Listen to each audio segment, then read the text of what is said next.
that's a tough one. If I can explain it, one thing is important. We can imagine it.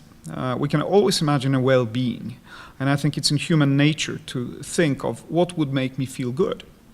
When is my life stimulating, productive, or whatever parameters you have. So it doesn't have to be me or you. It can be anybody, I would say. But we need to take time to do that, and we do not do that well enough or often enough. That's one thing. Second, software is a piece of technology. And if you look at the human history, human evolution starts with technology. I mean, we cooked meat. We discovered how to control fire, which is a technology. From that, our brains grew.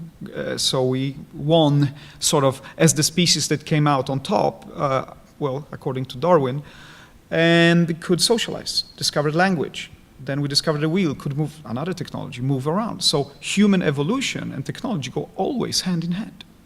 And so today, but a little bit faster. And today we have the intellectual power as well to imagine possible futures. And from these, distill desirable futures. So this is for me technology and human ingenuity going together.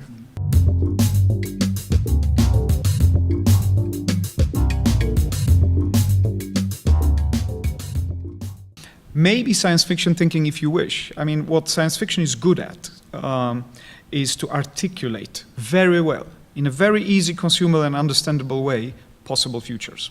Yeah? Usually for entertainment.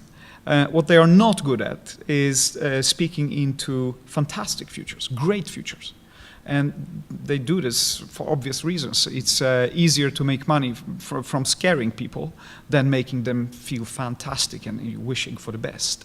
So I guess 95% of the visionary scenarios from science fiction come from the amygdala, the robots will eat you alive, and everybody will take your job specifically, so you should be afraid. This is also how newspapers also pay the near future. But I think we need to twist that and start to think about utopias or imagine futures we actually want to live in, and that's a different story.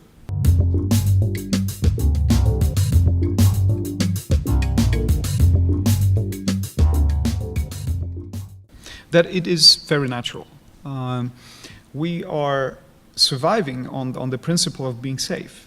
We heard it in the lecture earlier today, that to control the environment, to feel safe, Maslow's pyramid, somewhere in the bottom, be good, be all right with your routine life. And as soon as we see change, we say, oh, wait a second, don't rock this boat, this is actually working.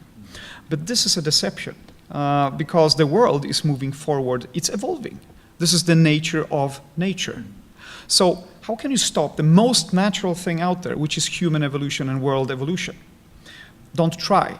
Now, how can you affect it? How can you live with it, understand it? These are the questions to everybody of us that would be scared. What are you scared of? And I would almost suggest to, almost like a two-side paper, the dystopian. I'm scared of this. And they are back to Hollywood, right? They make a lot of movies, Black Mirror and all that. Very entertaining, very scary. These are dystopians. Who said that that would happen? And they are utopias. This is a fantastic future. Equally easy to articulate, actually, and show. Between, there's something I call the dootopia. Do stuff, design, engineer, discuss. And we do that too little. So these activities to discuss engineer design will lead to utopia. And I mean, statistically looking, this world have never been such a good place as it is today. From almost all perspective, we live longer, we are smarter, much more educated, our conversations are better, we eat healthier, we have more education for women, which empowers whole societies. We can go on forever. We solve problems like large diseases the last 100, 200. Science helps us to lead better lives. The wealth is growing. Why would we want to stop that? So just because someone said it will go to hell, they wouldn't be the first ones, because we know that the large crowd wouldn't like that, most of us. So what do you right now do to educate yourself, to actually see the facts, what's happening, and how can you be relevant to shape the future you want? Because you actually do take decisions for some kind of future. What are they?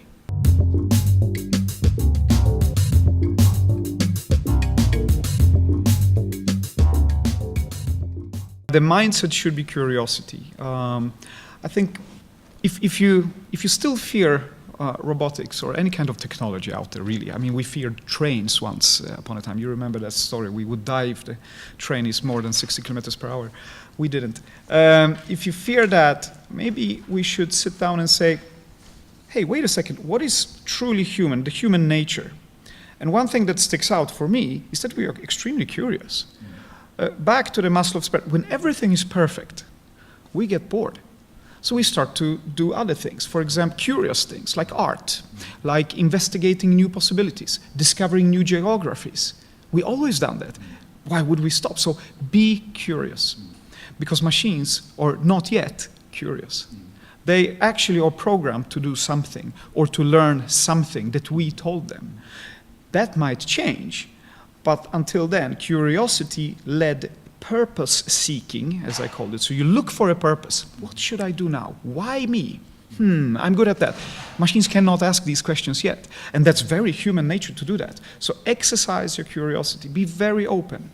And meet very diverse thinkers. So we talk about diversity. Usually it's stuck on gender diversity. That's very important because we are 50-50 on this planet, roughly. Now, the bigger question about diversity is, what other ideas do you consume? And we know from science that if you consume ideas that you never heard before, new synapses, new patterns in your brain, neural patterns are built up, which makes you think differently. You get smarter. So surround yourself with people that are a little bit smarter than you and always positive.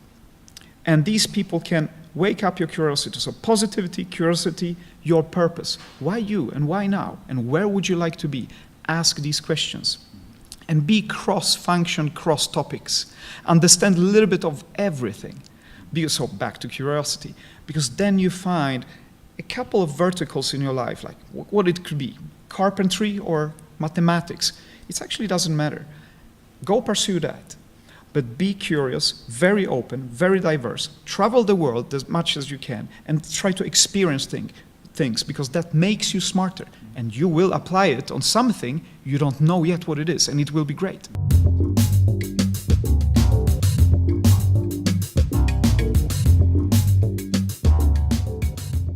I call it the human-machine learning, the human machine. And in our vision for future of work, at least as an application, we see the two sides. Machine intelligence on one side and human ingenuity on the other side. And they are in symbiosis. We call it the most empathic symbiosis between machine intelligence and human ingenuity, which means we can say that we are only human, right? We sometimes said, oh, I'm an only human. What do you expect from me? Good question, because I might expect a little bit more. I think you or anybody else is capable of more than we think, traditionally. This is the backpack. If you look forward, wait a second, we can now do this, and now humans can do. We're always so excited about new achievements, new discoveries, new science, new art.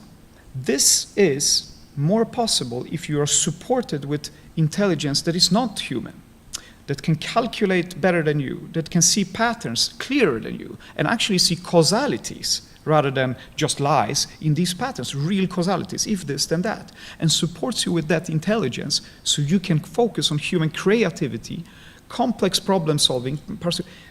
That is a symbiosis that I see. Also, as a last point, maybe at last we can go beyond human bias. Because there are psychological biases. We make choices because we like this, because we like these people over there, but not this people, or because it feels good and we want reward. But that's not the best for the solution we want. This machine can maybe nudge us and reflects us better than us, maybe even better than your best friend or spouse, to be what I call superhuman, better than a human. Or as I sometimes say, human at last. Because we've been busy, hunting, gathering, and filling in Excel spreadsheets and doing low-value work, rather than focusing on our high-value capabilities.